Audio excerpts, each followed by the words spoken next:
السلام علیکم ورحمۃ اللہ وبرکاتہ۔ محترم ناظرین، آپ کا چھوٹا بھائی معراج مصباحی آج ایک نئی ویڈیو کے ساتھ آپ کی خدمت میں حاضر ہے۔ تو دوستوں، ویڈیو میں آخر تک بنے رہیں کیونکہ آج کی یہ ویڈیو بہت ہی زیادہ اہم اور بہت ہی زیادہ انٹرسٹنگ ہونے والی ہے۔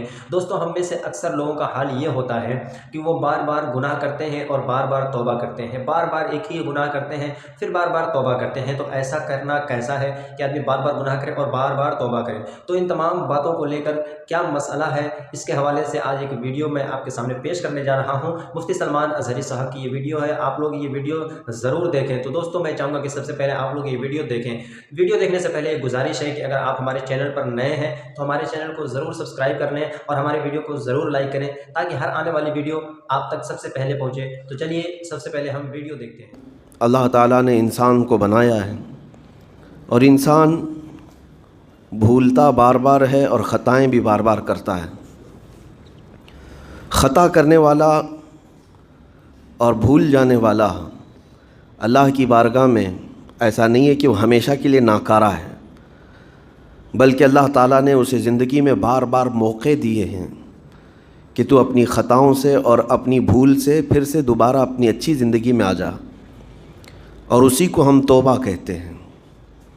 توبہ کا جو آپشن رکھا گیا ہے انسانوں کے لیے، مسلمانوں کے لیے خاص طور پر، بہت ہمت والا ہے دروازہ ہے، بہت ہمت والا دروازہ ہے۔ اور اسی وجہ سے حدیث پاک میں یہ ہے کہ گناہ کرتا ہے بندہ، پھر توبہ کرتا ہے، پھر گناہ کرتا ہے، پھر توبہ کرتا ہے، یہ کرتا رہتا ہے۔ فرشتے اللہ کی بارگاہ میں عرض کرتے ہیں کہ مولا یہ تو بار بار وہی کرتا ہے پھر توبہ کرتا ہے۔ اگر ہمارے ساتھ کوئی غلطی ایک بار دو بار کر دے، تیسری بار تو ہم اسے چھوڑیں گے بھی نہیں۔ انسانوں کی طبیعت تو یہی ہے، لیکن بندہ جب بار بار ایک خطا کرتا ہے اور پھر توبہ کرتا ہے، پھر خطا پھر توبہ، تو فرشتے جب اللہ کی بارگاہ میں یہ عرض کرتے ہیں کہ مولا یہ ہر بار یہی کرتا ہے، تو جانتے ہیں پروردگار عالم کیا فرماتا ہے؟ ارشاد فرماتا ہے، اے میرے فرشتوں، میرا بندہ مجھے رحمان سمجھتا ہے اس لیے بار بار توبہ کرتا ہے، مجھے وہ ارحم الراحمین سمجھتا ہے، ورنہ کون بار بار اللہ تبارک و تعالیٰ کی بارگاہ میں دروازہ کھٹکھٹاتا۔ تو رب تبارک و تعالیٰ ارحم الراحمین ہے، یہ تصور ہر مسلمان کے ذہن میں ہے، اس کی وجہ سے وہ کبھی مایوس نہیں ہوتا۔ اور شیطان کا سب سے بڑا حربہ کیا ہے جانتے ہیں آپ؟ سب سے بڑا بہکانے کا اور گمراہ کرنے کا اور ہمیشہ گناہوں میں ملوث رکھنے کا سب سے بڑا آلہ کہ بندے کو سب سے پہلے نا امید کرتا ہے، اب تیرا کیا ہوگا، تو بہت برباد ہو چکا ہے۔ یہ جو خیال شیطان ڈالتا ہے دل میں، اس کے بعد پھر وہ بندہ جری ہو جاتا ہے، اب میرے توبہ سے بھی کچھ ہونے والا نہیں ہے، جو جس طرح زندگی چل رہی چلنے دو، ارے 50 سال ہو گئے اب تک میں یہی کرتا رہا، اب کیا سدھروں۔ یہ جو خیالات ہے یہ شیطان ڈالتا ہے تاکہ اس کی کفر پر موت ہو جائے، تاکہ وہ ہمیشہ گناہوں کی موت مرے۔ نا امیدی جو ڈالتا ہے شیطان، اب میرے ساتھ کچھ ہونا نہیں ہے۔ نہیں میرے عزیزو، رحمت عالم صلی اللہ تعالیٰ علیہ وسلم کی بارگاہ میں کیسے کیسے لوگ آئے اور ارحم الراحمین نے ان کی توبہ قبول کی۔ آپ کو ایک بات میں بتاؤں، سیدنا عمر ابن خطاب رضی اللہ تعالیٰ عنہ کا دور ہے، مثنوی شریف میں مولانا روم فرماتے ہیں، جنت البقیع آپ نے سنا ہوگا، قبرستان مدینے کا، مدینے کے قبرستان میں رات کے وقت ایک بوڑھا آدمی 80 سال کا جو بانسری بجاتا تھا اور اسی سے پیسہ کماتا تھا، اس کی بانسری میں بڑی اچھی لے تھی، بڑی سر اچھی تھی، لوگ سنتے تھے اور پیسے دیتے تھے، لیکن بڑھاپے میں جب سانس پھولنے لگ جاتی ہے، ہانپنے لگ جاتا ہے، سانس نہیں ٹھہرتی، تو بانسری کیسے بجتی؟ اس کی لے ٹوٹ جاتی، لہجے بدل جاتے۔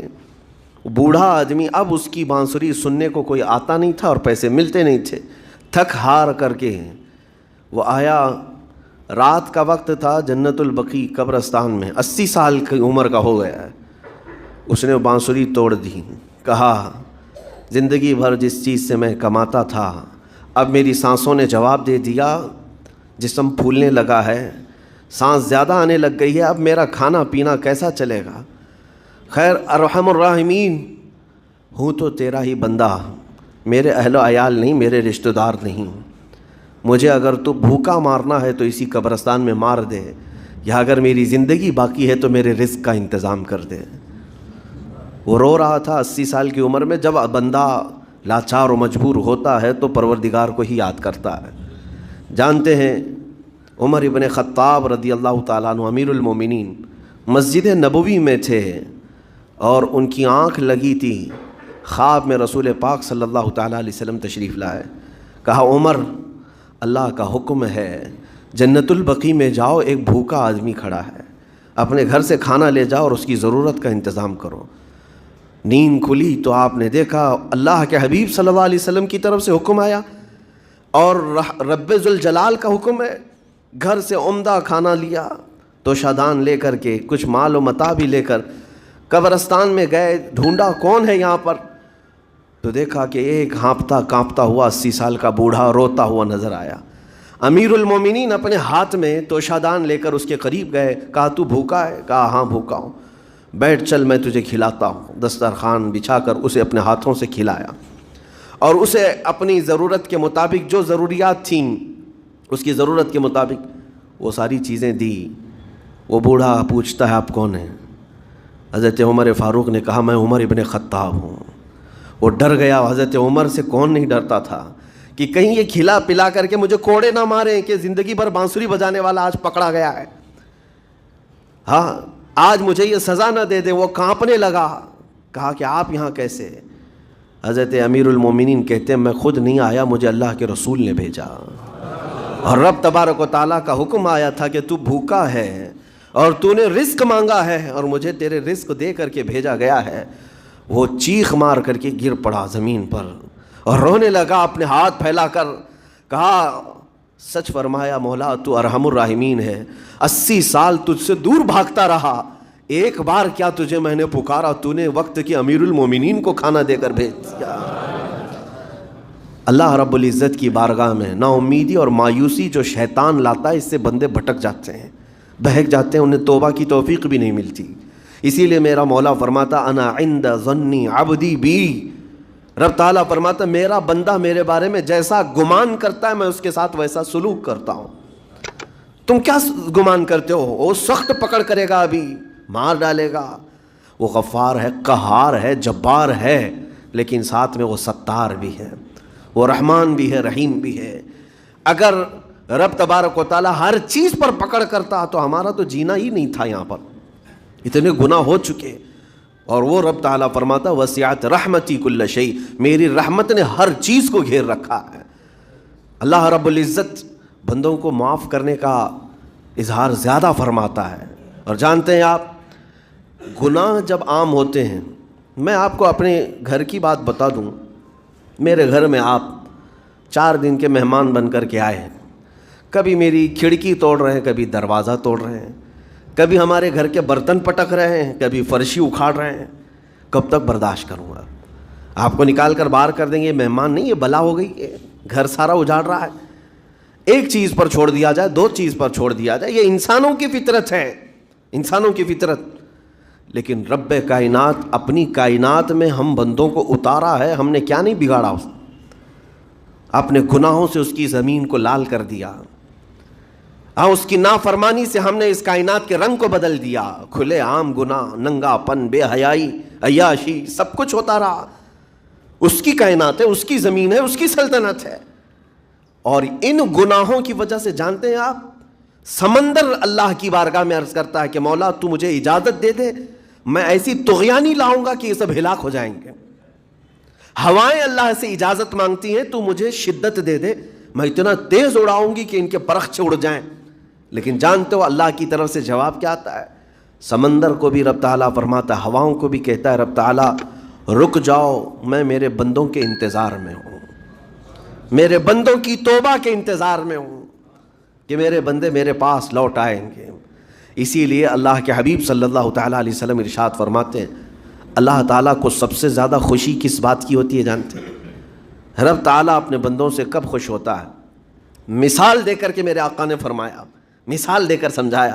صحرا میں، ڈیزرٹ میں ریتیلے میدان ہوتے ہیں، اس کا سفر بڑا ڈینجر ہوتا ہے. آج بھی ڈیزرٹ ہیں بہت سارے، سہارا ڈیزرٹ کا نام سنا ہوگا آپ نے.